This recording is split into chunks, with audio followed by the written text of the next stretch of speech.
मुझे कभी इस बात का एहसास तक नहीं होने दिया कि उनकी जिंदगी में कोई और लड़की भी थी। उन्होंने अपने पति होने का फर्ज पूरी तरह निभाया, लेकिन आज जब मुझे पता चला कि उनकी जिंदगी में कोई और लड़की थी तो तुम ही बताओ, एक पत्नी होने के नाते मेरा क्या फर्ज है। मैं अपनी मांग में जो सिंदूर भर रही हूँ, गले में जो मंगलसूत्र पहन रही हूँ, उस पर पहला हक किसी और का था। तो क्या एक अच्छी पत्नी होने के नाते मेरा फर्ज नहीं बनता कि मैं अपने पति को उस लड़की से मिलाऊं। मेरा नाम निधि है। अनुज से मेरी शादी को अभी केवल 1 साल हुआ था। हमारी अरेंज मैरिज थी। मैं शिमला की हूँ और अनुज बिजनौर के। वह बिजनौर की चौधरी आकाश इंटर कॉलेज के प्रोफेसर हैं। अनुज के और मेरे पिता बड़े गहरे दोस्त हैं। सच तो यह है कि अनुज के पिता को मैं बचपन से पसंद थी और वह चाहते थे कि मेरी और अनुज की शादी हो जाए। अनुज सुंदर भी थे और होनहार भी, इसलिए शादी में कोई प्रॉब्लम नहीं थी।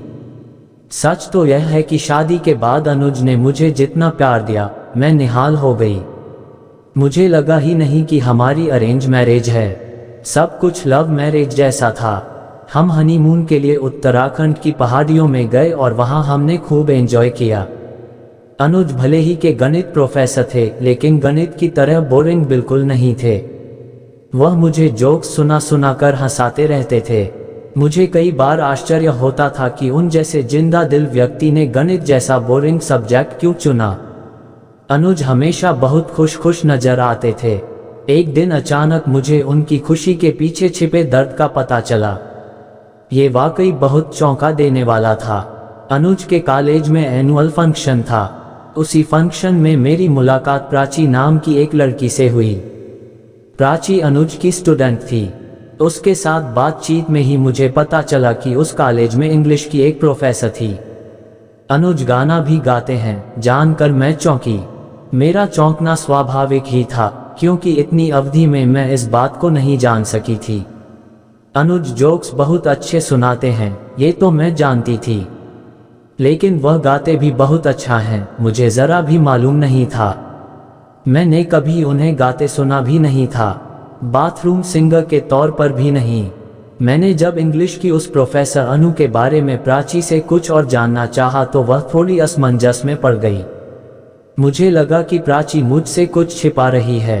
बहुत पूछने पर उसने केवल इतना ही बताया कि जब से अनु कॉलेज छोड़कर गई है, तब से अनुज ने कभी किसी फंक्शन में गाना नहीं गाया।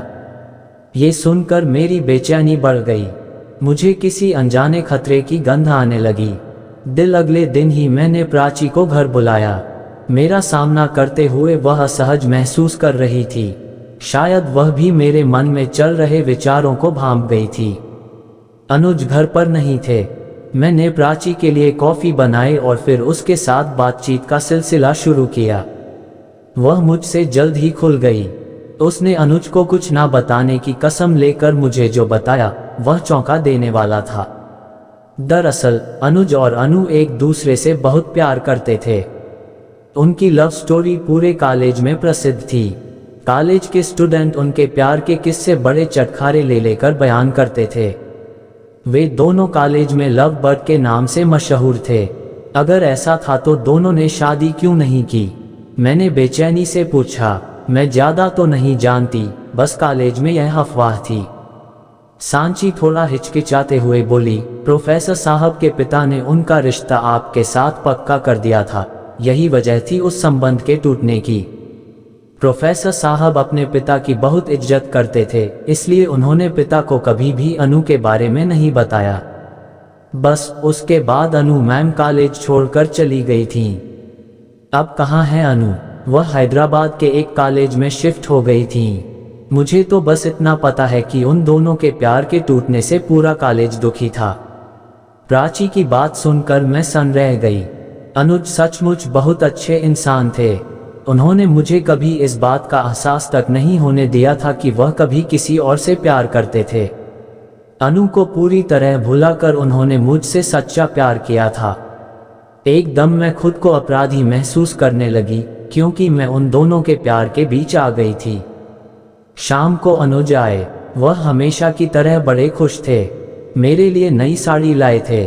आते ही उन्होंने मुझे गले लगाया, फिर मुझे नई साड़ी पहनकर दिखाने को कहा, साथ ही जोक्स भी सुनाए।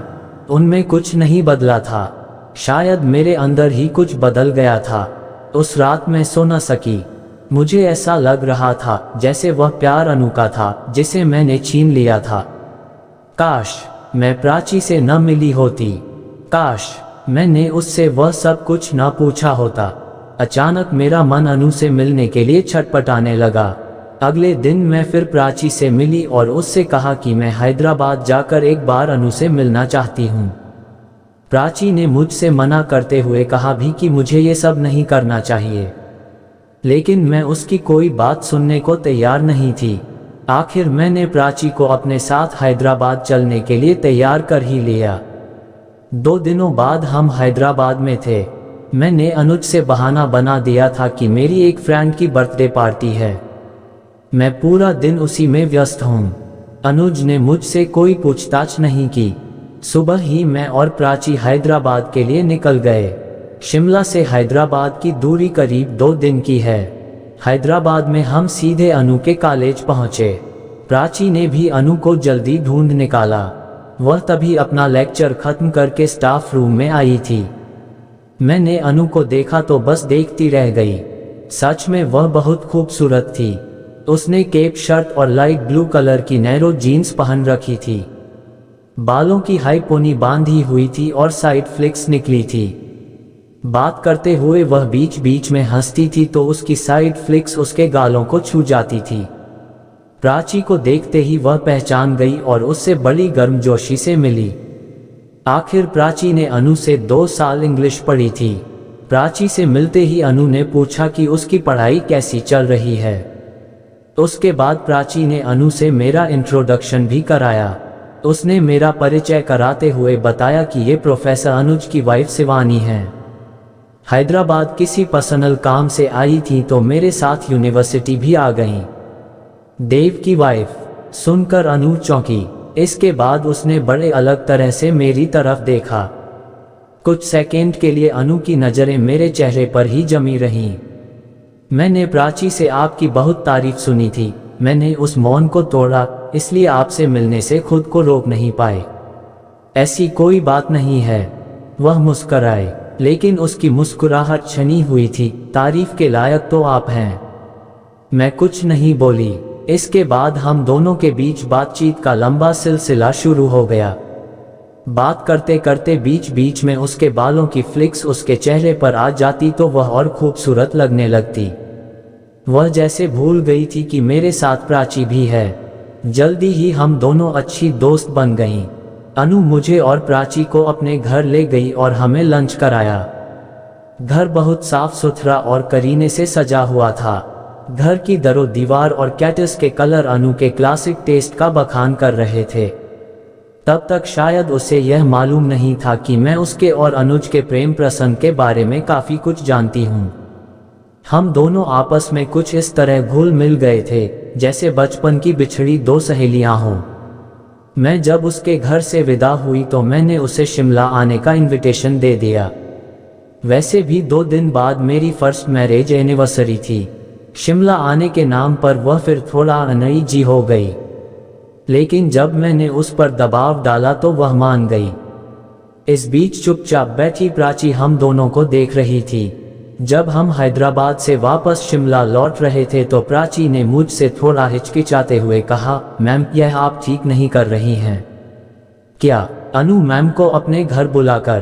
प्रोफेसर और अनु मैम जब इतने टाइम बाद फिर मिलेंगे तो? मैं सब समझती हूँ। मेरी आवाज में गंभीरता थी। सच कहूँ प्राची, जब से मुझे ये बात पता चली है मुझे लग रहा है जैसे मैं अपराधी हूँ। मेरी वजह से ही अनुज और अनु अलग हुए। वे दोनों ही कितने अच्छे हैं। अगर उनकी शादी हुई होती तो कितने खुश रहते। यह आप क्या कह रही हैं मैम? प्राची बुरी तरह चौंक गई। कहीं आप उन दोनों को मिलाने के बारे में तो नहीं सोच रही हैं? अगर वे दोनों मिल गए, मैं खोए खोए अंदाज में बोली, तो दिल सबसे अच्छा मुझे लगेगा प्राची। मैम, हैरानी से प्राची की चीख निकल गई। आप भूल रही हैं, आपकी प्रोफेसर अनुज से शादी हो चुकी है। आप पत्नी हैं उनकी। पत्नी हूँ, इसीलिए तो ये बात कह रही हूँ। पत्नी का अर्थ है अर्धांगिनी, पति के सुख दुख में आधे आधे की साथी। पत्नी का मतलब यह नहीं कि वह अपने पति को सिर्फ अपने पल्लू से बांध कर रखे। पत्नी का मतलब ये भी है कि वह पति के सुख का ध्यान रखे। और इसमें हर्ज ही क्या है? ऐसे कितने परिवार हैं जहां एक ही घर में एक आदमी के साथ दो पत्नियां रहती हैं। अनु से मिलकर मुझे पूरा भरोसा हो गया है कि हम दोनों एक घर में दो अच्छी बहनों की तरह रह सकती हैं। मैम, प्राची को अपने कानों पर यकीन नहीं हो रहा था। मुझे उम्मीद नहीं थी कि आप अपने हाथों से अपने हंसते खेलते परिवार को तबाह करेंगी। इससे तो अच्छा होता कि मैं इस बारे में आपको कुछ बताती ही नहीं। ऐसी बात नहीं है प्राची, मैं उसकी तरफ देखकर मुस्कुराई। तुम सच में एक अच्छी लड़की हो, केयरिंग। लेकिन मुझे मेरे एक सवाल का जवाब दो। तुम्हारे प्रोफेसर ने मुझे आज तक हर खुशी दी, मुझसे उतना ही प्यार किया जितना वह शायद अनु से करते। दिल मुझे कभी इस बात का एहसास तक नहीं होने दिया कि उनकी जिंदगी में कोई और लड़की भी थी। उन्होंने अपने पति होने का फर्ज पूरी तरह निभाया, लेकिन आज जब मुझे पता चला कि उनकी जिंदगी में कोई और लड़की थी तो तुम ही बताओ, एक पत्नी होने के नाते मेरा क्या फर्ज है? मैं अपनी मांग में जो सिंदूर भर रही हूँ, गले में जो मंगलसूत्र पहन रही हूँ, उस पर पहला हक किसी और का था। तो क्या एक अच्छी पत्नी होने के नाते मेरा फर्ज नहीं बनता कि मैं अपने पति को उस लड़की से मिलाऊं? प्राची मेरी बात सुनकर निरुत्तर हो गई। शायद मैं जिस तरह की बात कर रही थी वह बात कोई साधारण लड़की नहीं कर सकती थी, इसीलिए वह चौंक रही थी। इसके बाद मेरे जीवन के अगले कुछ दिन बहुत चौंका देने वाले थे। अनु मेरे इनविटेशन पर घर आई। हमारी मैरिज एनिवर्सरी के उपलक्ष्य में वह फूलों का एक बड़ा सुंदर बुके भी लाए। अनु को अचानक अपने घर पर देखकर अनुज चौंके। मैंने अनुज को बताया, प्राची के जरिए हम दोनों की मुलाकात हुई थी और हम पहली ही मुलाकात में बड़े अच्छे दोस्त बन गए थे। अनु कोई 1 घंटा घर पर रही और वह सारे समय बस मुझसे ही बातें करती रही। अनुज की तरफ उसने निगाह उठाकर भी नहीं देखा। बस उन दोनों के बीच सामान्य हाय हेलो हुई, कुछ ऐसे जैसे एक दूसरे को पहचानते ही न हों। इसके बाद अनु चली गई। फिर कुछ दिनों बाद मैं अनुज को बहाने से हैदराबाद ले गई। अब मैं अक्सर उन दोनों को मिलाने के बहाने खोजती रहती थी। उन दोनों को पता ही नहीं था कि मेरे मन में क्या चल रहा है। अनु के बर्थडे पर भी हम मिले। मैंने अनुज से कुछ गुनगुनाने का आग्रह किया तो अनु भी खुद को गिटार बजाने से नहीं रोक पाए। वह यादगार शाम थी। अब वे दोनों एक दूसरे से हल्की फुल्की बात भी कर लिया करते थे, लेकिन फिर भी उन दोनों के बीच एक अनदेखा, अनकहा सा फासला था। कहते हैं प्यार एक आग का दरिया होता है और मैं उस आग को हवा दे रही थी। अनुज के प्यार ने मेरे अंदर एक अजीब सा हौसला भर दिया था। मुझे किसी बात का डर नहीं रहा था। मैं तो चाहती थी कि बस अनुज खुश रहे, लेकिन मेरी चालाकी ज्यादा दिनों तक नहीं चली। जल्द ही अनुज को पता चल गया कि मुझे उसके और अनु के प्यार के बारे में सब कुछ मालूम है। फिर तो सारी परिस्थितियां बड़ी तेजी से बदलीं। मेरे लिए वह सबसे बड़ा झटका था जब एकाएक अनु गायब हो गई। मुझे उसका एक लेटर मिला। लेटर बहुत संक्षिप्त सा था। अनु ने लिखा था, निधि तुमसे मिली, अच्छा लगा। मुझे लगता था कि अनुज का और मेरा प्यार अद्भुत है, लेकिन गलत थी मैं। तुमसे मिलकर लगा कि अनुज सचमुच बहुत सौभाग्यशाली हैं जो उन्हें तुम्हारे जैसी पत्नी मिली। तुमने मुझे और अनुज को मिलाने की जो कोशिश की वह शायद ही दूसरी कोई पत्नी कर पाती। मैं भी नहीं। इसी से साबित होता है कि अनुज की खुशियां तुम्हारे लिए कितना मायने रखती हैं। अनुज के साथ तुम बहुत खुश रहोगी और अनुज तुम्हारे साथ। मैं हैदराबाद से कहीं दूर जा रही हूँ, कहाँ मुझे खुद नहीं मालूम। मुझे तलाशने की भी कोशिश मत करना। पहले सिर्फ अनुज की यादें थीं, अब तुम्हारी यादें भी साथ हैं।